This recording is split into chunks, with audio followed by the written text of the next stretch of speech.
It was on the 29th of November, and a busy day at the Abiy Adi General Hospital, 85 kilometers away from the capital, Mekelle.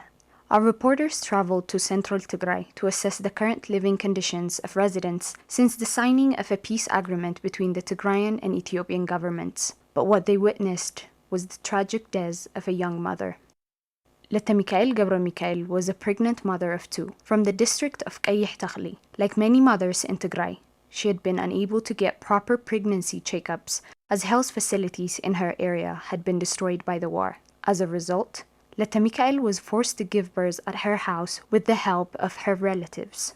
Having no one with a medical background present in the room, Letta Mikael's baby died immediately, and she was forced to seek medical attention elsewhere. Brhane Gabra Medhin, Letta Mikael's brother-in-law, remembers the moment as follows. ليتي ساعة 7 يا وليدة كاو مس ولدت مدمي تقاطيموا. She got into labor and she gave birth at around 1 a.m. after midnight. Her child died and she started bleeding non-stop. After that, at around 3 a.m., we started our journey to the hospital. As no ambulances were spared from the war on Tigray and no vehicles were moving due to lack of fuel, her family traveled for 15 kilometers carrying Letta Mikael on a stretcher for nearly 4 hours to a nearby hospital, the Abiy Adi General Hospital.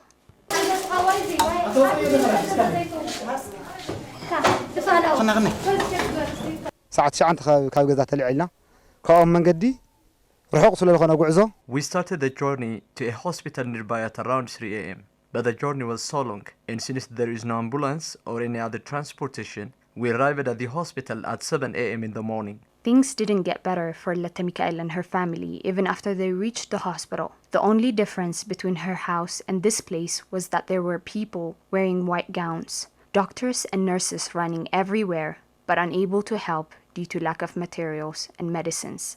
Letta Mikael finally lost the fight and died at the hospital, surrounded by medical professionals. We are in a really bad situation. We are in a really bad condition. If there had been an ambulance, we could have saved her life. The delay caused by lack of ambulance in transportation had a huge impact. Unfortunately, she died in our hand without receiving any kind of help. It's really sad. Letta Mikael gave birth to both of her children at this very hospital years ago. Brhane says if it wasn't for the siege-induced lack of transportation and medical supplies, Letta Mikael could still have been alive. She gave birth just fine the first time.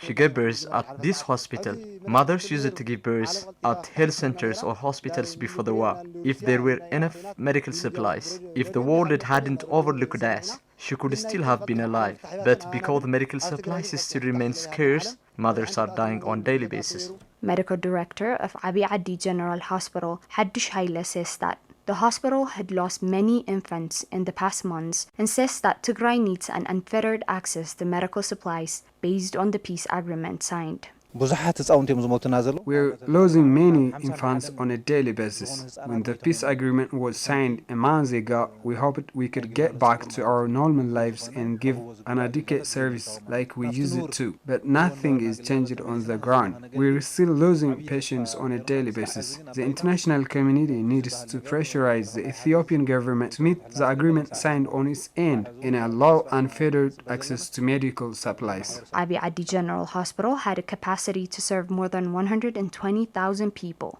People from neighboring Ago were also served here before the war was waged on Tigray. Now, the deaths of children and mothers due to the collapse of health system in Tigray remains a matter of statistics as the world keeps watching with no concrete measures up until this day.